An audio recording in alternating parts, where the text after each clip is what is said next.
Dears welcome back to Aegon learning.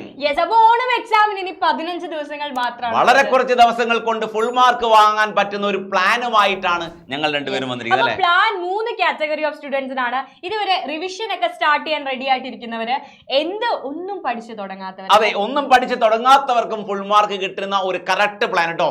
3 പ്ലാനിൽ ഏതെങ്കിലും ഒന്ന് നിങ്ങൾക്ക് സെലക്ട് ചെയ്യാം. മൂന്നാമത്തേതാണ് മക്കളെ അടിപൊളി പ്ലാൻ എന്ന് പറയുന്നത്. അതായത് ഇതുവരെ ഒരു കോൺസെപ്റ്റും തുടങ്ങാത്തവർക്ക് ഇനി കംപ്ലീറ്റ് കോൺസെപ്റ്റ് തീർക്കാൻ പറ്റും. അതായത് ലാസ്റ്റ് ടൈമിൽ അഡ്മിഷൻ കിട്ടിയ കുട്ടികളുണ്ട്, സെക്കൻഡ് സപ്ലിമെന്ററിയിലൊക്കെ അഡ്മിഷൻ വാങ്ങിയ കുട്ടികൾക്ക് ഒന്നും തുടങ്ങാൻ പറ്റിയിട്ടുണ്ടാവില്ല. അവർക്കും എന്ത് ചെയ്യാം, ഫുൾ മാർക്ക് അടിച്ച് വാങ്ങാൻ പറ്റുന്ന ഒരു കിടിലൻ പ്ലാനുമായിട്ടാണ്. ആദ്യം നമ്മൾ നോക്കാൻ പോകുന്നത് ഏതൊക്കെയാണ് ചാപ്റ്റേഴ്സ് എന്ന് അറിയണം അല്ലെ? Plane A, plan B, plan C. നമ്മൾ പ്ലെയിൻ അല്ല, പ്ലാൻ കേട്ടോ. Plan A, plan B, plan C. Ready അല്ലേ? അപ്പൊ 3 പ്ലാനും പരിചയപ്പെടുന്നതിന് മുൻപ് ഏതൊക്കെ ചാപ്റ്റേഴ്സ് ആണ് ഇനി വരാൻ പോകുന്ന ഓണം എക്സാമിനുള്ളത് നോക്കാം. അഞ്ജിത മിസ് ഓർമ്മിക്കേണ്ടത് എല്ലാ ചാപ്റ്റേഴ്സ് നമ്മൾ ഡിസ്കസ് ചെയ്യുന്നില്ല, കെമിസ്ട്രി മാത്രം. ഫിസിക്സും ബയോളജിയും മാത്സും ഒക്കെ നെക്സ്റ്റ് ഡേ എല്ലാത്തിനും നിങ്ങൾക്ക് അപ്ലൈ ചെയ്യാൻ പറ്റുന്ന ഒരു മെത്തേഡ് തന്നെയാണ്, ഒരു ടെക്നിക്ക് തന്നെയാണ്. സോ ആർട്ടി നോക്കാം. അപ്പൊ നോക്കുക, 3 ചാപ്റ്റേഴ്സ് ആണ് ഫസ്റ്റ് ടൈം എക്സാമിനേഷൻ നിങ്ങൾക്ക് ഉണ്ടാവുക. Some basic concepts of chemistry ആണ് ആദ്യത്തെ ചാപ്റ്റർ. 26 മാർക്കാണ്. 1 മണിക്കൂറുള്ള ഒരു ലൈവ് ഞങ്ങൾ ചെയ്തിട്ടുണ്ട് അല്ലെ? ആ ഒറ്റ ലൈവിൽ അതെ, ഒരു 3 ലൈവ് നമ്മൾ ചെയ്തിട്ടുണ്ട്. 1 ഷോട്ട് ചെയ്തിട്ടുണ്ട്, ട്രിക്സ് ചെയ്തിട്ടുണ്ട്, അതെല്ലാം ഇൻട്രൊഡക്ഷൻ ലൈവും ചെയ്തിട്ടുണ്ട്. അപ്പൊ ഏത് വേണമെങ്കിലും കണ്ടാലും മക്കൾക്ക് അടിപൊളിയായിട്ട് പഠിക്കാൻ സാധിക്കും. 26 മാർക്ക് ഒറ്റയടിക്ക് 1-2 മണിക്കൂർ ചെലവഴിച്ചാൽ 26 മാർക്ക് അടിച്ചെടുക്കാൻ പറ്റുന്ന ഒരു ലൈവുകളും കാര്യങ്ങളൊക്കെ അതിലുണ്ട്. സെറ്റ്. ഏറ്റവും വെയിറ്റേജ് കൂടിയ ചാപ്റ്റർ സെക്കൻഡ് ചാപ്റ്റർ ആയിട്ടുള്ള സ്ട്രക്ചർ ഓഫ് ആറ്റം ആണ്. അപ്പോ 28 മാർക്കിനാണ് ഈ ഒരു ചാപ്റ്ററിൽ നിന്ന് നിങ്ങൾക്ക് ക്വസ്റ്റ്യൻ. ഈ 28 മാർക്ക് നിങ്ങൾക്ക് സ്കോർ ചെയ്യാനുള്ള ഒരു നല്ല മാർഗം പറഞ്ഞു തരാം. നാളെ ഒരു ലൈവ് നടക്കുന്നുണ്ട് ഏകണ്ട +1 ചാനൽ 7:30 അല്ലെ? നാളെയാണ് ഇവർ വീഡിയോ കാണുന്നതെങ്കിലോ മക്കളെ 15-ാം തീയതി വൈകുന്നേരം 7:30 സ്ട്രക്ചർ ഓഫ് ആറ്റത്തിന്റെ ലൈവുമായിട്ട് നമ്മൾ വരുന്നുണ്ട്. അപ്പൊ ഡേറ്റ് ഒക്കെ കറക്റ്റ് ആയിട്ട് പറയാൻ ഒരു കാരണമുണ്ട്. അഞ്ജിത മിസ് ആണ് ലൈവിലുള്ളത്. 7:30 കറക്റ്റ് 7:30 അഞ്ജിത മിസ്സും ഹാഷിം സാറും കറക്റ്റ് ആയിട്ട് ഡേറ്റ് പറഞ്ഞു. റെഡി അല്ല? 7:30 മറന്നു പോകണ്ട. ഓക്കെ. അപ്പൊ എത്ര മാർക്കായിരുന്നു? 28 മാർക്ക്. നാളെ കിട്ടൂലേ? നാളെ വന്നാൽ കിട്ടുന്ന വിചാരിക്കുന്നു. കിട്ടും. Okay, ready. അടുത്തത് 3ാമത്തെ ചാപ്റ്റർ ക്ലാസിഫിക്കേഷൻ ഓഫ് എലമെന്റ്സ്. എനിക്ക് തോന്നുന്നു +1 കെമിസ്ട്രിയിലെ തന്നെ ഏറ്റവും simplest chapter in +1 chemistry is classification. എടാ, 25 കിട്ടണമെങ്കിൽ വളരെ ഈസി ആയിട്ട് ജസ്റ്റ് ഒന്ന് വായിച്ചു നോക്കിയാൽ 25 മാർക്ക്. ഒന്നും വേണ്ട, ഏകണ്ട എന്താ മിനി മാരത്തോണും കണ്ടാൽ മതി അല്ലേ? ഓക്കെ. അപ്പൊ ഈ 3 ചാപ്റ്റേഴ്സ് ആണ്. അതിൽ 26, 28, 25 ഇങ്ങനെയാണ് ഏകദേശം വെയിറ്റേജ് നമ്മൾ കാൽക്കുലേറ്റ് ചെയ്തിരിക്കുന്നത്. മക്കൾ മനസ്സിലാക്കേണ്ടത് 2 ചാപ്റ്റർ പഠിച്ചാൽ തന്നെ ഫുൾ മാർക്ക് കിട്ടിയ 2 ചാപ്റ്റർ പഠിച്ചാൽ തന്നെ ഏകദേശം ഫുൾ മാർക്ക് ഏകദേശം full mark plan. Plan A ആണ്. ഒരു റിസ്കും ഇല്ലാതെ ഫുൾ മാർക്ക് വാങ്ങാൻ പറ്റുന്ന ഒരു കിഡിലൻ പ്ലാൻ. അപ്പോ പ്ലാൻ എ എന്ന് പറഞ്ഞാൽ 3 ചാപ്റ്ററിലെയും ഫുൾ ടോപ്പിക്സ് കവർ ചെയ്യാന്നുള്ളതാണ്. അതായത് പഠിപ്പിസ്റ്റുകൾ എന്ന് പറയൂലേ, അത്യാവശ്യം നന്നായിട്ട് പഠിക്കുന്ന കുട്ടികൾ, അന്നന്ന് പഠിച്ച് കറക്റ്റ് നോട്ടായിട്ട് പ്രിപ്പയർ ചെയ്ത് അഞ്ജിത മിസ്സിനൊക്കെ പോലെ പഠിച്ച് വന്ന കുട്ടികൾക്ക് എന്ത് ചെയ്യാം, പ്ലാൻ എ സെലക്ട് ചെയ്യാം. എന്തെങ്കിലും പറയാൻ വെച്ചിട്ടുണ്ടോ? എനിക്ക് തോന്നുന്നു മക്കളെ റിവിഷൻ സ്റ്റാർട്ട് ചെയ്യാനിരിക്കുന്ന ആൾക്കാർക്കായിരിക്കും ഇത് പറ്റുക. അതായത് ഓൾറെഡി എല്ലാ ടോപ്പിക്സും തീർന്നു, ഇനി റിവൈസ് ചെയ്യാനുള്ള ആൾക്കാർ എന്ത് ചെയ്യണം? നമ്മൾ പറയുന്ന മേജർ ടോപ്പിക്സ് ഓരോ ചാപ്റ്ററിൽ നിന്നും നിങ്ങൾ കവർ ചെയ്തിട്ടുണ്ടോ എന്നൊന്ന് ഉറപ്പിക്കുക. അതെ, മൊത്തം ആ ചാപ്റ്റർ മൊത്തമായിട്ട് അങ്ങ് പഠിക്കുക, ക്ലിയർ ചെയ്യുക. അത് ഫുൾ ആയിട്ട് പഠിച്ചു കഴിഞ്ഞ കുട്ടികൾക്ക് അപ്ലൈ ചെയ്യാൻ പറ്റുന്നതാണ് പ്ലാൻ എ. 0 റിസ്ക് ആണ്, ഫുൾ മാർക്ക് ഷുവർ ആണ്, റിസ്കേ ഇല്ല, നിങ്ങൾക്ക് ഫുൾ മാർക്ക് ഉറപ്പാണ് കേട്ടോ. അതെ, പഠിപ്പിസ്റ്റ് അത്യാവശ്യം. ഫസ്റ്റ് പ്ലാൻ ബിക്ക് മുന്നിൽ ചാപ്റ്റർ പ്ലാൻ ബിക്ക് മുന്നിൽ. ഓക്കെ, അതാ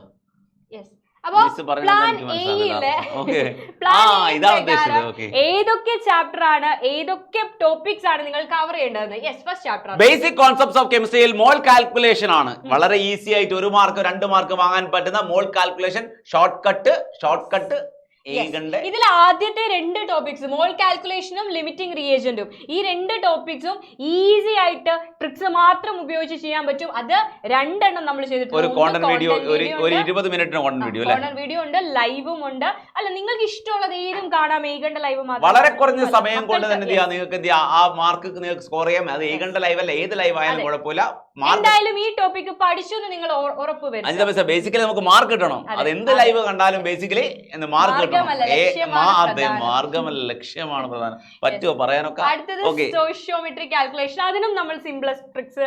ഞാൻ പറഞ്ഞത് calculation based on chemical equation അഥവാ സ്റ്റോഷിയോമെട്രി. അത് വരുന്നില്ല, സ്റ്റോഷിയോമെട്രി കാൽക്കുലേഷൻ കേട്ടോ. അപ്പൊ അത് next one is empirical and molecular formula. Then empirical molecular formula 3 മാർക്കാണ്. ഏതൊരു കുട്ടിക്കും 1-2 മിനിറ്റ് ചെലവഴിച്ചാൽ എംപിരിക്കൽ മോളിക്കുലർ ഫോർമുല പഠിച്ചെടുക്കാൻ പറ്റിയ ആ ടേബിൾ ഒക്കെ കണ്ടാൽ മക്കൾക്ക് ഭയങ്കര പേടിയുണ്ടാവും. ഒന്നുമില്ല, ഒരു സാധനമില്ല. അതിനുശേഷം വരുന്നത് molarity, molality, mole fraction, mass percentage, അതുമായിട്ട് റിലേറ്റ് ചെയ്യുന്ന പ്രോബ്ലംസ് മസ്റ്റ് ആണ് മൊളാരിറ്റി ഡിഫൈൻ ചെയ്യാൻ ചോദിക്കല്ലേ, ഡിഫറൻഷിയേറ്റ് ചെയ്യാൻ ചോദിക്കും. Molarity, significant figures, last topic ആണ് സിഗ്നിഫിക്കന്റ് ഫിഗേഴ്സ്. ഈസി ആണ്, കാരണം +1 ഫസ്റ്റ് ചാപ്റ്റർ യൂണിറ്റ്സ് ആൻഡ് മെഷർമെന്റ്സിൽ നിങ്ങൾ പഠിക്കുന്നതാണ് സിഗ്നിഫിക്കന്റ് ഫിഗേഴ്സ്. കെമിസ്ട്രിയിൽ നിന്നും 1 മാർക്കിനും 2 മാർക്കിനും ഇത് വന്നിട്ടുണ്ട്. അഞ്ജിതാമിസിന്റെ എല്ലാ ലൈവുകളിലും സിഗ്നിഫിക്കന്റ് ഫിഗേഴ്സ് കണ്ടിന്യൂസ് ആയിട്ട് പറഞ്ഞിട്ടുണ്ടാവും. എനിക്ക് ഇഷ്ടമല്ലാത്തതും അഞ്ജിതാമിസിന് ഇഷ്ടമായിട്ടുള്ള ഒരേ ഒരു ടോപ്പിക് ആണ് സിഗ്നിഫിക്കന്റ് ഫിഗേഴ്സ്. ഒരു ടോപ്പിക് സ്കിപ്പ് ചെയ്യില്ലാത്ത എല്ലാ ടോപ്പിക്കും ഞാൻ സ്കിപ്പ് ചെയ്യാറുണ്ട്. സിഗ്നിഫിക്കന്റ് ഫിഗേഴ്സ് ഞാൻ സ്കിപ്പ് ചെയ്യാറുണ്ട്. അത് നമ്മൾ +1 ഫിസിക്സ് പഠിക്കുന്നോണ്ട് ചിലപ്പോൾ അല്ല, എന്റെ വൈഫ് ഫിസിക്സ് ആയതുകൊണ്ട് അവള് പഠിപ്പിക്കും, അപ്പൊ ഞാൻ കെമിസ്ട്രി. Okay, next. അടുത്തത് സ്ട്രക്ചർ ഓഫ് ആറ്റം. എനിക്ക് തോന്നുന്നു ഫിസിക്സും കെമിസ്ട്രിയും ഉണ്ട്. ആർട്ടിന്റെ മക്കളും മെയിൻ എടുത്തിരിക്കുന്നത് BSc കെമിസ്ട്രിയും BSc ഫിസിക്സ് ആണ് അല്ലേ? ഞങ്ങൾ രണ്ടുപേരും, ഞാൻ കെമിസ്ട്രിയും വൈഫ് ഫിസിക്സും ആണ്. അപ്പൊ രണ്ടുപേരും മാത്സ് ആൻഡ് ബയോളജി ആക്കാൻ ഒരു സെന്റർ തുടങ്ങാം എന്നുള്ള. ഓക്കെ, അപ്പൊ സ്ട്രക്ചർ ഓഫ് ആറ്റം ആണ് രണ്ടാമത്തെ ചാപ്റ്റർ. വെയിറ്റേജ് ഏറ്റവും കൂടിയ ചാപ്റ്റർ, 28 മാർക്കാണ് അല്ലെ. അതിൽ ആദ്യം പഠിക്കാനുള്ള ചാർജ് മാസ്, ഇലക്ട്രോണിന്റെയും പ്രോട്ടോണിന്റെയും ന്യൂട്രോണിന്റെയും ചാർജും മാസും എപ്പോഴും ചോദിക്കും. രണ്ടാമത് plum pudding model of atom JJ തോംസന്റെ. മൂന്നാമത് റുദർഫോർഡ് ആറ്റം മോഡലിന്റെ ഒബ്സർവേഷനും കൺക്ലൂഷനും. അതിനുശേഷം ബോറിന്റെ പോസ്റ്റുലേറ്റ്സ്, അതൊക്കെ നാളത്തെ ലൈവില് പ്രോബ്ലംസ്. മക്കളെ, നാളത്തെ ലൈവ് എന്ന് പറഞ്ഞാൽ ന്യൂമറിക്കൽസിനും പ്രീവിയസ് ഇയർ ക്വസ്റ്റിനും വേണ്ടിയിട്ട് മാത്രമുള്ള ലൈവാണ്. ആ ലൈവ് കണ്ടുപോയാൽ നാളത്തെ ലൈവ് ഒരു സംഭവമായിരിക്കും. മക്കൾ ഓർമ്മിക്കുക, എന്തായിട്ടും വന്ന് കാണണം. റെഡിയാണ്, സെറ്റ് ആയി. Okay, hydrogen spectra and Rydberg formula. ഓർമ്മിക്കുക, ഹൈഡ്രജൻ സ്പെക്ട്രം റിഡ്ബർഗ് ഫോർമുലയും ഇല്ലാതെ ക്വസ്റ്റ്യൻ പേപ്പർ ഇല്ല. അങ്ങനെ തന്നെ പറയും. റിഡ്ബർഗ് ഫോർമുല ഇല്ലാതെ ഇതുവരെ ക്വസ്റ്റ്യൻ പേപ്പർ ഇറങ്ങിയിട്ടില്ല. നാളത്തെ ലൈവിൽ ക്വസ്റ്റ്യൻ ഡിസ്കസ് ചെയ്യുന്നുണ്ട്. റിഡ്ബർഗ് ഫോർമുല വെച്ച് 2 മാർക്ക് ഉറപ്പാണ്. അടുത്ത് ഡി ബ്രോഗ്ലി വേവ് ലെങ്ത്. എനിക്ക് തോന്നുന്നു വേവ് ലെങ്ത് കാൽക്കുലേഷന്റെ ഒരു 5-6 പ്രോബ്ലംസ് നാളത്തെ ലൈവിൽ നമ്മൾ ഡിസ്കസ് ചെയ്യും. ലാംഡ സിക്കൽ h/mv എന്ന ഇക്വേഷൻ ഉപയോഗിച്ച് ഹാഷിം സാർ എന്ത് ചെയ്യും? തിരിച്ചും മറിച്ചും ചെയ്യും, കറക്കം ചെയ്യും. ഹൈസൻബർഗ്സിന്റെ അൺസർട്ടനിറ്റി പ്രിൻസിപ്പിൾ. ഡെഫിനിഷൻ ചോദിക്കും. അൺസർട്ടനിറ്റി പ്രിൻസിപ്പിൾ വെച്ചിട്ടുള്ള പ്രോബ്ലംസ് ചോദിക്കാറുണ്ട്. ആ പ്രോബ്ലം എപ്പോഴും സ്ഥിരമായിട്ട് ചോദിക്കാറില്ലെങ്കിൽ ചോദിക്കാറുണ്ട്. ഓക്കെ, പിന്നെ quantum numbers is known as address of an atom. ഒരു ആറ്റത്തിന്റെ അഡ്രസ് ആണ് ക്വാണ്ടം നമ്പേഴ്സ്. ക്ലിയർ അല്ലേ? നിങ്ങൾ അഡ്രസ് പറയുന്ന പോലെ തന്നെ. ഓക്കെ, 3 റൂൾസ് ആണ്. എനിക്ക് തോന്നുന്നു ഏറ്റവും ഈസി ആയിട്ടുള്ള ടോപ്പിക്സ് എന്ന് പറയുന്നത് ഈ പോളീസ് എക്സ്ക്ലൂഷൻ പ്രിൻസിപ്പിളും 2 മാർക്ക്. എങ്ങനെ നിന്നാൽ 2 അടിക്കാം, എങ്ങനെ നിന്നാൽ 2 മാർക്ക് അടിച്ചെടുക്കാൻ പറ്റുന്ന പോളീസ് എക്സ്ക്ലൂഷൻ പ്രിൻസിപ്പിൾ.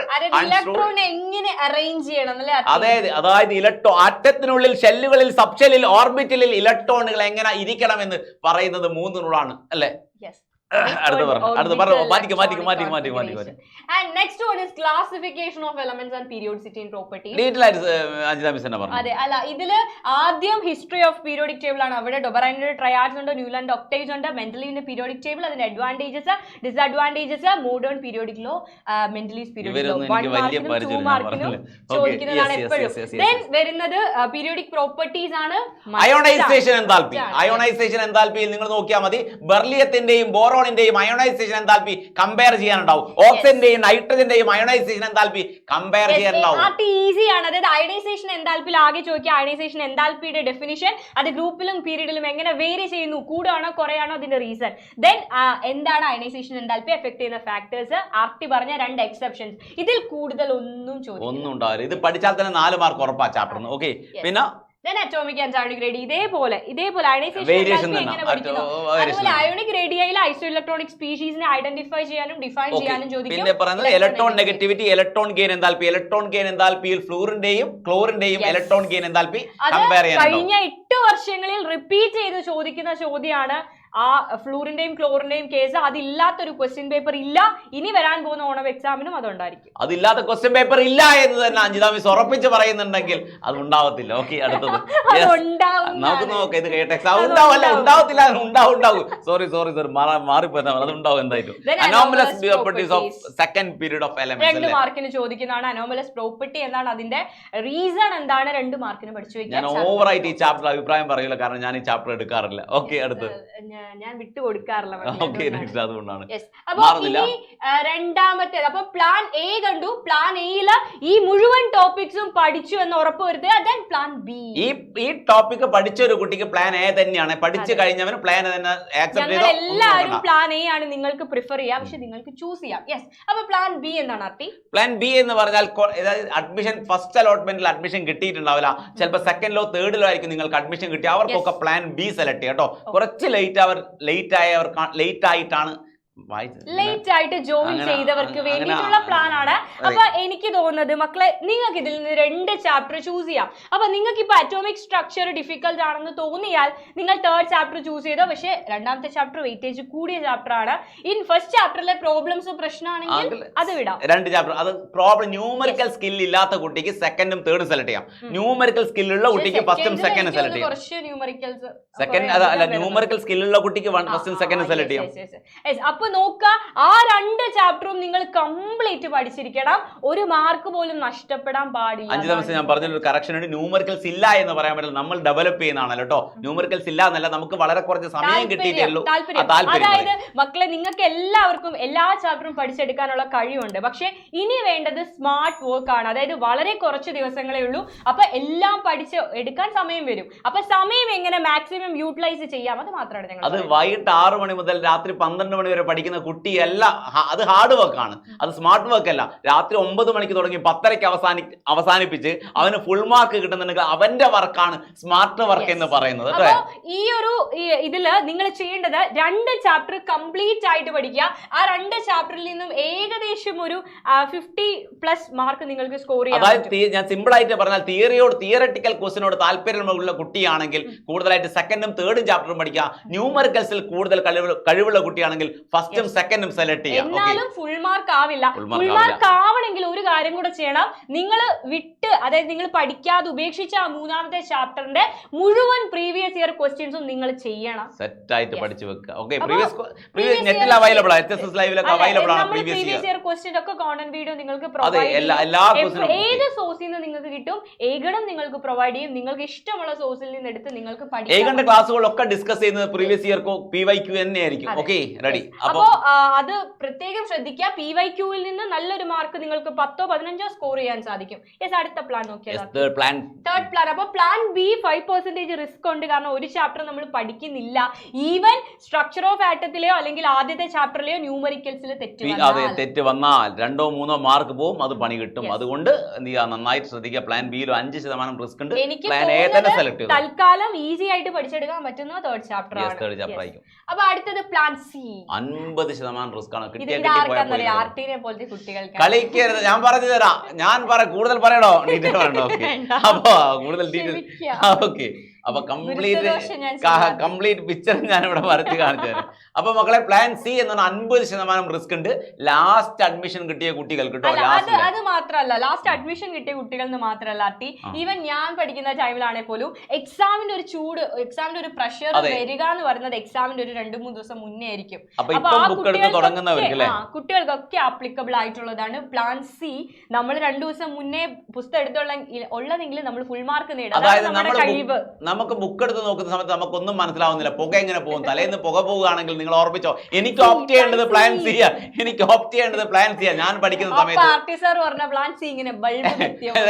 ഞാൻ പഠിക്കുന്ന സമയത്ത് മിക്കവാറും ഞാൻ ബുക്ക് തുറക്കാറ് ഒരു വീക്ക് മുൻപൊക്കെ ആയിരിക്കും. അപ്പൊ ആദ്യം വായിക്കുന്ന സമയത്ത് എനിക്ക് ഒന്നും മനസ്സിലാവത്തില്ല. പക്ഷെ ഞാൻ തീരുമാനിക്കും, എനിക്ക് ഫുൾ മാർക്ക് വേണമെന്ന് ഞാൻ തീരുമാനിച്ചാൽ ഫുൾ മാർക്ക് ഞാൻ വാങ്ങാറുണ്ട്. ലാസ്റ്റ് നിമിഷം പഠിച്ചാൽ നമുക്ക് ഫുൾ മാർക്ക് ഈസി ആയിട്ട്. മക്കളെ, അപ്പോ ഇത് 50% റിസ്ക് തന്നെയാണ്. കാരണം നമ്മൾ പറയുന്നത് 3 ചാപ്റ്ററിലെയും പ്രീവിയസ് ഇയർ ക്വസ്റ്റ്യൻസും കംപ്ലീറ്റ് നിങ്ങൾ പഠിക്കുക. അതോടെ ഏകദേശം ആ ചാപ്റ്റർ കംപ്ലീറ്റ് ആയി. അതായത് നിങ്ങൾ ആ കോൺസെപ്റ്റ് ലെവൽ ഒന്നല്ല പഠിക്കുക. തൽക്കാലം നമുക്ക് എക്സാമിന് വേണ്ടിയുള്ള ഒരു ഷോർട്ട് മെത്തേഡ് ആണ്. പ്രീവിയസ് ഇയർ ക്വസ്റ്റ്യൻ മനസ്സിലാക്കുക, പഠിക്കുക. അതിന് ഏഗൺ എന്നുണ്ടാവും. ഏഗൺ ചാനലിൽ കോണ്ടന്റ് വീഡിയോസ് വരുന്നുണ്ട്. ആ കോണ്ടന്റ് വീഡിയോസ് ഒക്കെ കറക്റ്റ് ആയിട്ട് കാണുക. അപ്പോ പ്ലാൻ സി നമ്മൾ അങ്ങനെ അങ്ങനെ പ്രിഫർ ചെയ്യുന്നില്ല. എന്നാൽ കൂടെ ഇനി ഒരു കോൺസെപ്റ്റും ഇതുവരെ പഠിക്കാത്ത, അതായത് പുസ്തകം തുറന്നു നോക്കിയിട്ടില്ലാത്ത അല്ലെങ്കിൽ സ്കൂൾ അഡ്മിഷൻ കിട്ടി അതിന്റെ ഒരു വൈബിൽ എന്ത് ചെയ്യാ, സ്കൂളിൽ പോയിട്ട് വൈബാക്കി തിരിഞ്ഞു കളിച്ച് പ്ലസ് വണ്ണിലേക്ക് ജോയിൻ ചെയ്തിട്ടേ ഉള്ളൂ. അപ്പൊ ആ ഒരു വൈബൊക്കെ അല്ല, നിങ്ങളെ ഏജിൽ ഈ വൈബ് ഒന്നും ഒരു പ്രശ്നമല്ല. വൈബ് കാണിച്ചില്ലെങ്കിൽ അത് പ്രശ്നമാണ്, വൈബ് ഇല്ലെങ്കിൽ അത് പ്രശ്നമാണ്. പ്ലസ് ഫുൾ മാർക്ക് അതായിരിക്കണം നമ്മുടെ തത്വം. അതെ, വെറും പറന്ന് നടക്കുക മാത്രം പോരാ, എന്താ വൈബ് മാത്രം പോരാ, പഠിക്കണം. Vibe plus full mark, vibe plus പഠനം. ഇത് എന്നെ പോലെ വൈബ് പ്ലസ് പഠനമായാൽ ഫുൾ മാർക്ക് നിങ്ങൾക്ക് ചെയ്യാൻ പറ്റുമോ? അപ്പോ ചാപ്റ്ററിന്റെയും പ്രീവിയസ് ഇയർ ക്വസ്റ്റ്യൻസ് നന്നായിട്ട് പഠിക്കുക. പക്ഷെ അതിൽ റിസ്ക് എലമെന്റ്സ് എന്താണെന്ന് ചോദിച്ചാൽ നിങ്ങളുടെ സീനിയേഴ്സിനോട് ചോദിച്ചാൽ അറിയാം. കഴിഞ്ഞ വർഷത്തെ മാത്സ് പേപ്പറിൽ പ്രീവിയസ് ഇയർ ക്വസ്റ്റ്യൻസ് അല്ലാണ്ട് NCERT-യിലെ ബാക്കി ക്വസ്റ്റ്യൻസ് ചോദിച്ചു. മക്കൾക്ക് 8ന്റെ പണി നോക്കുന്നത് അതാണ് 8ന്റെ പണി. കാരണം NCERT-യിലെ ക്വസ്റ്റ്യൻ അവർ പ്രീവിയസ് ക്വസ്റ്റ്യൻ ചോദിച്ചില്ല. NCERT-ൽ പ്രീവിയസ് ക്വസ്റ്റ്യൻ ഒഴികെയുള്ള ബാക്കി ക്വസ്റ്റ്യൻ ഒക്കെ അവരെന്ത് ചെയ്തു, ചോദിച്ചു. അങ്ങനെ ഏറ്റാൻ പണി കിട്ടിയാൽ ഞാൻ ഉത്തരവാദിയല്ല. അതുകൊണ്ട് തന്നെയാണ് ഇത്തവണ നമ്മുടെ ആപ്പ് നമ്മൾ കൺസ്ട്രക്ട് ചെയ്ത് ബിൽഡപ്പ് ചെയ്തപ്പോൾ നമ്മൾ ഏറ്റവും ഇമ്പോർട്ടന്റ് ആയിട്ട് ചിന്തിച്ചത് NCERT-യിലെ ഒരു പോർഷനും വിട്ടുപോകാതെ കംപ്ലീറ്റ് റെക്കോർഡ് ചെയ്യാന്നുള്ളതായിരുന്നു നമ്മുടെ സ്ട്രാറ്റജി. കാരണം കഴിഞ്ഞ വർഷം പല കുട്ടികളും അനുഭവിച്ച ഒരു വിഷമാണ്. നിങ്ങൾ വീഡിയോസ് ഒക്കെ എടുത്ത് നോക്കിയാൽ NCERT-ലെ മുഴുവൻ ക്വസ്റ്റ്യനും ചെയ്തുകൊണ്ട് തന്നെയാണ് എന്ത് ചെയ്തത് ഞങ്ങൾ ആപ്പ് എന്ത് ചെയ്യാ, യുവ ബാച്ചിലെ ആപ്പിനെ പറ്റി നമുക്ക് ഒരു കാര്യം കൂടെ പറയാനുണ്ട്. ഇത് നിങ്ങൾക്ക് അറിയാം, ഓഗസ്റ്റ് വീക്ക് ആണ്. ഈ ഓഗസ്റ്റ് 15ന്റെ പ്രത്യേകത അറിയാം അല്ലെ? അപ്പൊ ഓഗസ്റ്റ് 15 പ്രമാണിച്ച് 1947 രൂപയ്ക്ക് അല്ലെ, ഫ്രീഡം കിട്ടി. 1947 രൂപയ്ക്ക് 47-ലാണ് നമ്മള് സ്വതന്ത്രരാകുന്നത്, സ്വാതന്ത്ര്യം കിട്ടുന്നത്. സോ അതൊരു വലിയൊരു നേട്ടം തന്നെയാണ്. അതൊരു ഒരുപാട് പേരുടെ പ്രയത്നത്തിന്റെ ഫലമാണ്. സോ ഇത് വളരെ സന്തോഷം. അത് ആഘോഷിക്കാൻ ഏകണം നിങ്ങളെ കൂടെ ഉണ്ട്. ഓരോ കുട്ടിയുടെ കൂടെയും ഏകനുണ്ട് അല്ലെ? എങ്ങനെ ആഘോഷിക്കുന്നത്? അപ്പൊ അതെന്താണെന്ന് ചോദിച്ചാൽ ഈ ഒരു ഇൻഡിപെൻഡൻസ് ഡേ ആയിട്ട് റിലേറ്റ് ചെയ്ത് നമ്മൾ എന്ത് ചെയ്യുന്നത് വെച്ചാൽ, ഈ വരുന്ന ദിവസങ്ങളിൽ നമ്മുടെ ആപ്പ് പർച്ചേസ് ചെയ്യുന്ന കുട്ടികൾക്ക് 1947 രൂപയ്ക്ക് നമ്മൾ എന്ത് ചെയ്യും, നമ്മുടെ ആപ്പ് പർച്ചേസ് ചെയ്യും. അതായത് 4000 പ്ലസ് ആയിരുന്നു ആപ്പിന്റെ ആദ്യത്തെ റേറ്റ് എങ്കിൽ ഇപ്പൊ ഈ ദിവസം ആ ഇൻഡിപെൻഡൻസ് ഡേ നമ്മൾ ആഘോഷിക്കുന്നതിന്റെ ഭാഗമായിട്ട് 1947 രൂപയ്ക്ക് നിങ്ങൾക്ക് ആപ്പ് പർച്ചേസ് ചെയ്യാം. ഈ ഓഫർ വളരെ കുറഞ്ഞ ദിവസങ്ങൾക്ക് മാത്രമേ ഉള്ളൂ അല്ലെ? അപ്പോ ക്ലാസ് നഷ്ടപ്പെട്ട മക്കളൊക്കെ ആപ്പ് പർച്ചേസ് ചെയ്യുക. നിങ്ങൾക്ക് ഇഷ്ടമാണെങ്കിൽ നമ്മളൊന്നിനും നിർബന്ധിക്കുന്നില്ല. മക്കൾക്ക് വേണേ അതിൽ ഫ്രീ ട്രയൽ എടുത്ത് നോക്കാം. അതുപോലെ തന്നെ വയനാട്ടിൽ നമ്മൾ ദുരന്തത്തിനിരയായ ഒരുപാട് കുട്ടികളുണ്ട്. അവർക്ക് ആപ്പ് ഫ്രീ ആണ്. ഓർമ്മിക്കുക, അവർ കോൺടാക്ട് ചെയ്ത് കഴിഞ്ഞാൽ ആപ്പ് കംപ്ലീറ്റ്ലി ഫ്രീ ആണ്. അവരെ കൂടെ നമ്മളുണ്ടാവും. അവരെ കൂടെയും ഏകനുണ്ട്. അവർക്ക് കംപ്ലീറ്റ് ആയിട്ട് ആപ്പ് എന്ത് ചെയ്യുക, ഫ്രീ ആണ്. ഓക്കെ, അതും നിങ്ങൾക്ക് കോൺടാക്ട് ചെയ്യുന്നതാണ്. ഏകനുമായിട്ട് കോൺടാക്ട് ചെയ്താൽ നിങ്ങൾക്ക് എങ്ങനെ വേണമെങ്കിലും അത് നമ്മുടെ വാട്സ്ആപ്പ് കമ്മ്യൂണിറ്റി നമ്പർ ഉണ്ട്, നിങ്ങൾ കോൺടാക്ട്. അത് ക്ലാസ് മാത്രമല്ല, ഏത് രീതിയിലുള്ള സഹായവും നിങ്ങൾക്ക് ഏകലിലൂടെ നിങ്ങൾക്ക് കിട്ടും. ഏത് രീതിയിലുള്ള സഹായം നിങ്ങൾ കോൺടാക്ട് ചെയ്താൽ മതി. ഓക്കെ അല്ലേ മിസ്സേ? അതെ. അപ്പോ നമ്മൾ പറഞ്ഞ സീരിയസ് ആയിട്ട് തന്നെ എടുക്കുക. നിങ്ങളെ ഒരു സന്തോഷിപ്പിക്കാനാണ് നമ്മൾ ചിരിച്ചുകൊണ്ടൊക്കെ പറയുന്നത്. പക്ഷെ ഓണം എക്സാം ആണ്. ആ ഒരു സീരിയസ്നെസ്സോട് കൂടി തന്നെ എടുക്കുക. പ്ലസ് വണ്ണിലെ ആദ്യത്തെ എക്സാം ആണ്.